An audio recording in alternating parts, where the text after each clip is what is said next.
সুপ্রিয় ছাত্রছাত্রীরা, আশা করি তোমরা সবাই ভালো আছো। শহীদ স্মৃতি আদর্শ ডিগ্রি কলেজের অনলাইন ক্লাসে তোমাদেরকে স্বাগত। আমি সৈয়দ আতিজ্জামান, প্রভাষক ইংরেজি। আজকে আমার থার্ড ক্লাস। এটা ইতিমধ্যে 2টা ক্লাস হয়ে গেছে। যদি তোমরা 2টা ক্লাস না করে থাকো, অবশ্যই ক্লাসগুলো করবা, তাহলে তোমাদের পরের ক্লাসগুলো বুঝতে অনেক সুবিধা হবে। তা আমরা পড়তেছিলাম ট্রান্সফরমেশন অফ সেন্টেন্সের অ্যাফার্মেটিভ টু নেগেটিভের নিয়ম। তা আমরা ইতিমধ্যে 2টা নিয়ম করে ফেলছি। আজকে আমরা 3য় নিয়মে চলে যাব। তো দেখো, রুল 3 দেখো। 3 হচ্ছে, যদি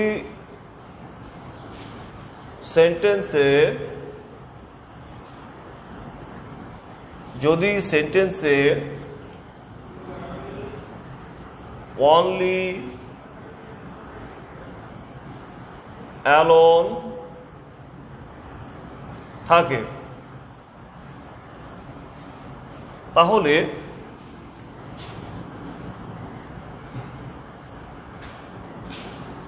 নেগেটিভ হবে। কিভাবে হবে দেখো, গঠনটা দেখো তোমরা। আমরা অনলি অ্যালোন এগুলোর পরিবর্তে আমরা কি নিব? নাউন বাট নিব। কি নিব? Noun but. তারপরে আমরা কি নিব? সাবজেক্ট,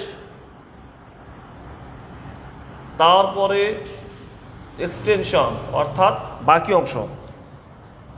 মানে খুবই সহজ নিয়ম। তোমরা কি করবে? শুধু অনলি অ্যালোন এগুলো উঠে দিবা, এগুলোর পরিবর্তে নাউন ভার্ব বসাবা, তারপরে সাবজেক্ট থেকে বাকি যা আছে সব কিছুই বসাবা। মানে একদম সবচেয়ে সহজ নিয়ম। তো তোমরা উদাহরণের দিকে তাকাও, তাহলে সহজে বুঝতে পারবা। মনে করতে দেওয়া আছে এরকম, only Allah can help us. তাহলে only Allah can help us, এখানে কি আছে? অনলি আছে। তা আমরা কি করব? আমরা জাস্ট অনলিটাকে আমরা উঠে দিব। উঠে দিয়ে কি করব? নাউন বাট, তারপরে কি আছে? সাবজেক্ট। সাবজেক্ট কি? আল্লাহ।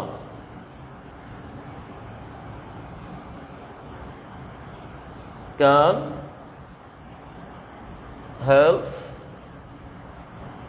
আস। তাহলে কি হলো? অনলির পরিবর্তে হলো নাউন বাট, আমাদের সাবজেক্ট হচ্ছে আল্লাহ, আমরা আল্লাহ থেকে বাদ বাকি যা আছে সব বসে দিলাম। আবার দেখো, অ্যালোন। অ্যালোন সাধারণত সেন্টেন্সের শেষে বসে। কোথায় বসে? শেষে বসে। যেমন ধরো দেওয়া আছে এরকম, he will be present alone. তাহলে আমরা কি নাউন ভার্ব কি এখানে বসাবো? না, আমাদের সবসময় নেগেটিভের ক্ষেত্রে নাউন ভার্ব সবসময় সেন্টেন্সের শুরুতে বসে। তা আমরা কি করব? প্রথমে আমরা নাউন ভার্ব, হি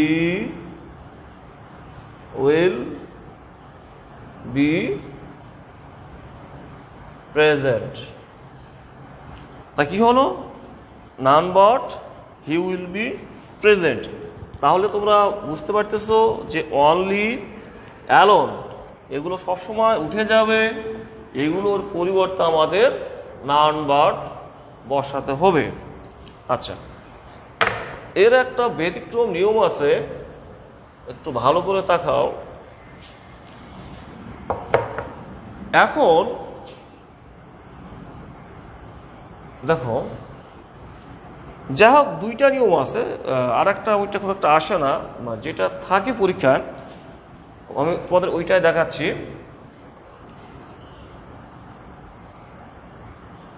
অনলি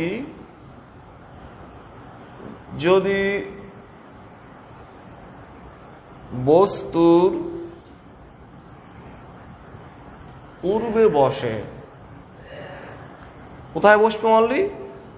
অনলি যদি বস্তুর পূর্বে বসে তাহলে কি করতে হবে? তাহলে অনলি এর স্থানে নাথিং বাট হয়। কি হয়? নাথিং বাট, অর্থাৎ যেখানে অনলি থাকবে তোমরা ওই স্থানে, অর্থাৎ অনলির স্থানে নাথিং বাট বসাবা, তাহলেই তোমাদের অ্যান্সারটা হয়ে যাবে। যেমন ধরো এখন দেওয়া আছে he has eaten only rice, তাহলে এখানে কি আছে একটু ভালো করে দেখো, হি হ্যাজ ইটেন অনলি রাইস। তাহলে তোমরা দেখো অনলিটা কার পূর্বে বসছে? রাইসের পূর্বে। রাইসটা কি ব্যক্তি না বস্তু? অবশ্যই বস্তু। তাহলে আমরা কি করব? আমরা কি প্রথমে নাথিং বাট বসাবো? না, যেখানে অনলি আছে আমরা ওখানেই নাথিং বাট বসাবো। দেখো তাহলে হি হ্যাজ ইটেন, তাহলে অনলি উঠে গিয়ে কি হবে? Nothing but, nothing but rice. তাহলে he has eaten nothing but rice. আচ্ছা, আমরা আর একটা এক্সাম্পল দেখি। মনে করো এখন অনলিটা সেন্টেন্সের শুরুতে আছে, মনে করো দেওয়া আছে এরকম, only the moon is visible, তাহলে এখানে কি আছে? only the moon is visible।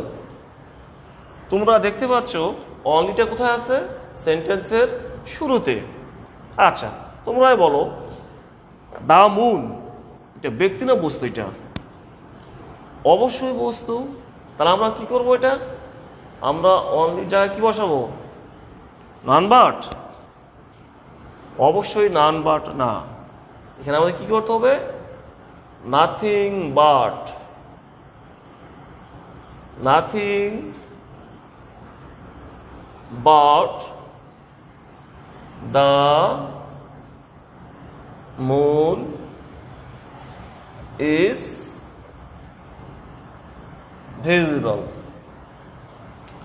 nothing but the moon is visible।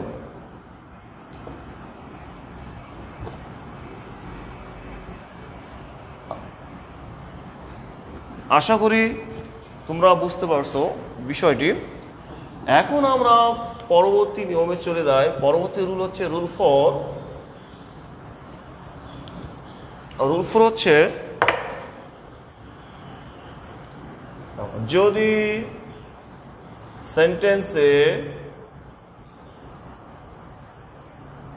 সেন্টেন্সে অলওয়েজ থাকে, তাহলে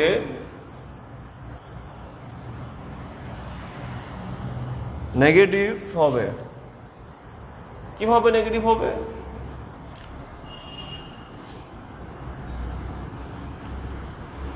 আমরা অলওয়েজ এর পরিবর্তে কি হবে?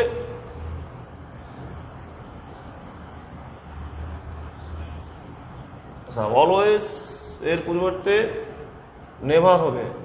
তাহলে আমরা কি করব? অলওয়েজটাকে আমরা উঠিয়ে দিব, দিয়ে ওখানে নেভার বসাবো, তারপর এবং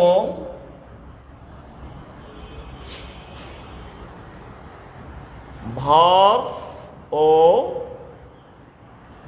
অ্যাডজেক্টিভ এর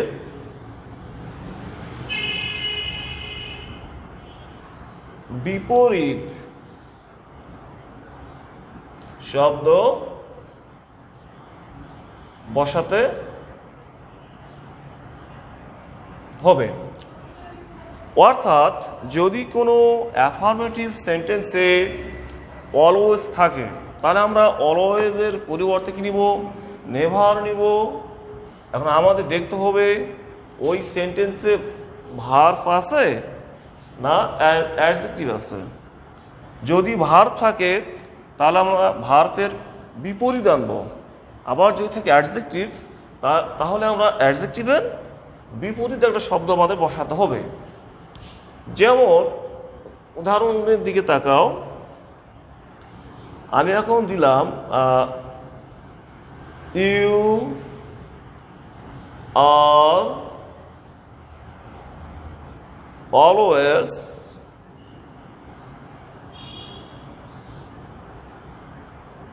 প্রেজেন্ট। তাহলে ইউ আর অলওয়েজ প্রেজেন্ট।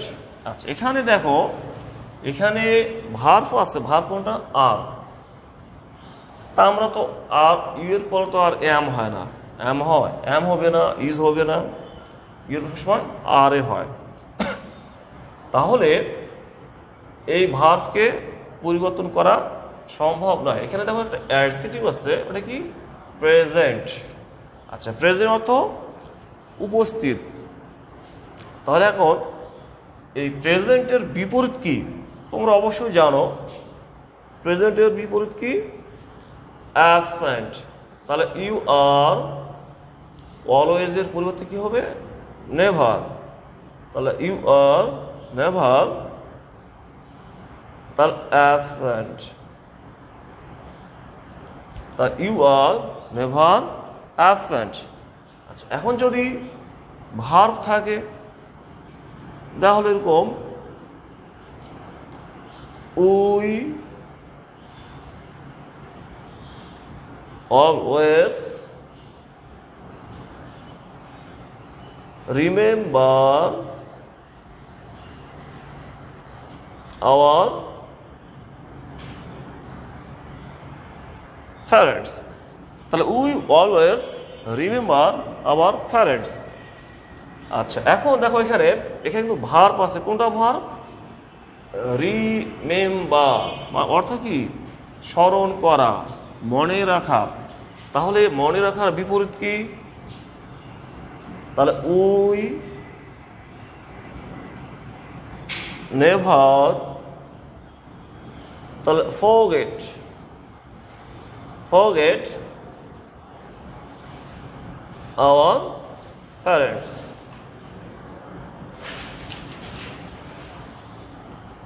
তাহলে কি হলো? We never forget our parents. আচ্ছা, রুল নম্বর 5 দেখো,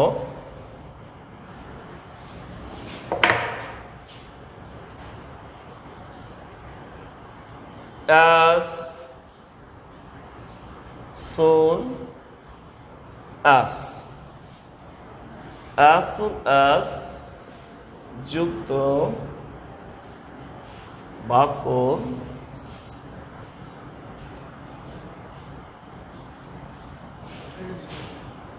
নেগেটিভ হবে। তাহলে অ্যাজ সুন অ্যাজ যুক্ত বাক্য নেগেটিভ হবে। কিভাবে আমরা নেগেটিভ করব? দেখো গঠনটা একটু। আমরা প্রথমে অ্যাজ সুন অ্যাজ উঠে দেব, অর্থাৎ অ্যাজ সুন অ্যাজ উঠে গিয়ে কি হবে? নো সুনার হ্যাড বসাবো। তারপর আমাদের কি আনতে হবে? সাবজেক্ট আনতে হবে। তারপর আমাদের ভার্বের কি করতে হবে? ভার্বের পাস্ট পার্টিসিপল। তারপরে যদি বাকি কিছু থাকে আমরা বসে দেব। বি নাম্বার, কমার পরিবর্তে আমাদের কি বসবে? দেন বসাতে হবে। তারপর আমাদের দ্বিতীয় বাক্যটি বসবে।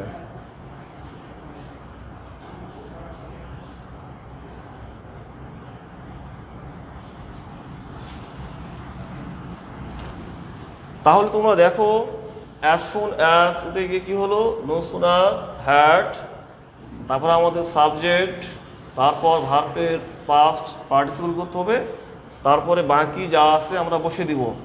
তারপর কমার পরিবর্তে কি হবে? দেন বসাতে হবে। তারপর দ্বিতীয় বাক্যটি যা আছে তাই বসবে। যেমন দেওয়া আছে অ্যাজ সুন অ্যাজ দ্য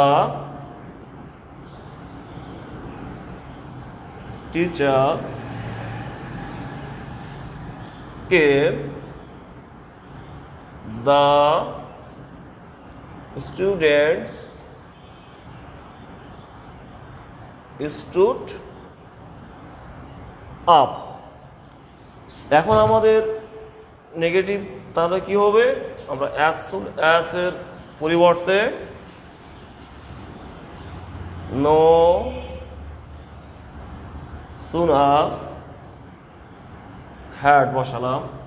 তারপর সাবজেক্ট আমাদের কি? The teacher. দ্য টিচার, তাহলে কেম আছে, তাহলে কেম বসা যাবে না। কাম কেম, কেম হলো ভার্বের পাস্ট ফর্ম, আর পাস্ট পার্টিসিপল কি? কাম। তারপর কমা উঠে কি হবে? দেন বসাবো।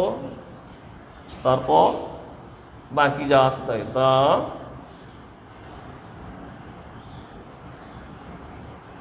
students stood up.